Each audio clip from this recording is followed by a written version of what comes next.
ಶ್ರೀಕಾಂತ ಪೂಜಾರಿ ಬಂಧನವನ್ನ ಖಂಡಿಸಿ ಬಿಜೆಪಿ ಪ್ರತಿಭಟನೆಯನ್ನ ಮಾಡಿತ್ತು. ಬಿಜೆಪಿ ಪ್ರತಿಭಟನೆಗೆ ಕಾಂಗ್ರೆಸ್ನಿಂದ ವ್ಯಂಗ್ಯದ ಪೋಸ್ಟರ್ ರಿಲೀಸ್ ಆಗಿದೆ. ಬಿಜೆಪಿ ರಾಜ್ಯ ಅಧ್ಯಕ್ಷ ಬಿವೈ ವಿಜಯೇಂದ್ರ ಪೋಸ್ಟರ್ ಅನ್ನ ರಿಲೀಸ್ ಮಾಡಿದ್ದಾರೆ. ಗಮನಿಸ್ತಾ ಇದ್ದೀರಿ, ಇದೇ ಪೋಸ್ಟರ್ ಕಾಂಗ್ರೆಸ್ನಿಂದ ರಿಲೀಸ್ ಆಗಿರುವುದು. ವಿಜಯೇಂದ್ರ ಪೋಸ್ಟರ್, ನಾನು ಆರ್ಟಿಜಿಎಸ್ ಮೂಲಕ ಲಂಚ ಪಡೆದಿದ್ದೇನೆ, 40,000 ಕೋಟಿಯ ಅಕ್ರಮದಲ್ಲಿ ಪಾಲುದಾರ, ನನ್ನನ್ನು ಬಂಧಿಸಿ ಎಂದು ಕಾಂಗ್ರೆಸ್ ಪೋಸ್ಟರ್ ಅನ್ನ ರಿಲೀಸ್ ಮಾಡಿದೆ.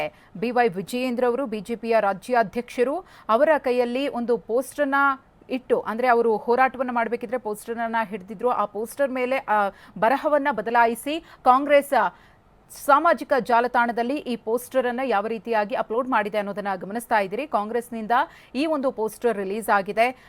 ಹಾಗೆಯೇ ಸಿಟಿ ರವಿ ಅವರ ಒಂದು ಪೋಸ್ಟರ್ ಅನ್ನ ಕೂಡ ರಿಲೀಸ್ ಮಾಡಿದ್ದಾರೆ.